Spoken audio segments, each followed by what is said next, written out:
தீபத்தை போலவே அபிஷேகமும் விசுவாசி மேலெல்லாம் தீப்பிழம்பும் அக்கினி ஜுவாலையாய் மாற்றிடவே எலியாக்களை எழுப்பும்.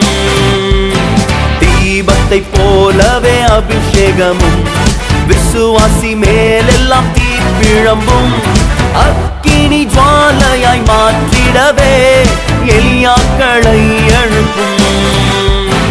எழுப்புதல் நாயகனே எழுந்திடும் தேசத்திற்காய் கிழித்திடும் வானங்களை அக்கினி பரவட்டும்.